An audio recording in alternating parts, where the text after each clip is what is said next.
స్థానిక సంస్థల ఎన్నికల్లో కాంగ్రెస్తో కలిసి పనిచేస్తామన్నారు ఎమ్మెల్సీ కోదండరాం. హైడ్రాతో నీటి వనరులను కాపాడడమే ప్రభుత్వ లక్ష్యమని చెప్పారు.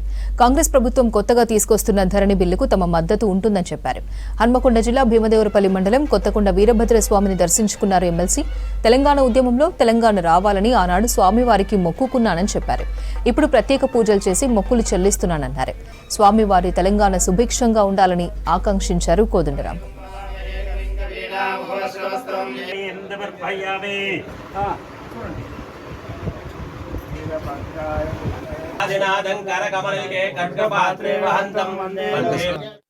పాలన సాగాలి, అదేవిధంగా ఎన్నికలు కూడా ప్రజల కేంద్రంగానే సాగాలి అని మేము కోరుకుంటున్నాం.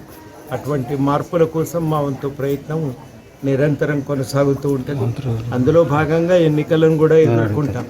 కానీ సంస్కరణలతో ఎన్నికలను ఎదుర్కోవటానికి ప్రజలకు ఈ విషయాలన్నీ నచ్చజెప్పి బలాన్ని పెంచుకోవటానికి సమయం అయితే పడుతుంది.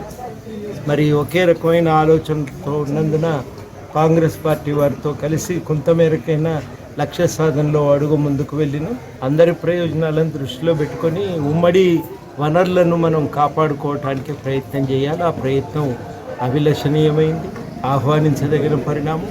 దాన్ని బలోపేతం చేసి సంస్థకు చట్టబద్ధత కల్పించాలని కేబినెట్ తీసుకున్న నిర్ణయాన్ని కూడా ఆహ్వానిస్తూ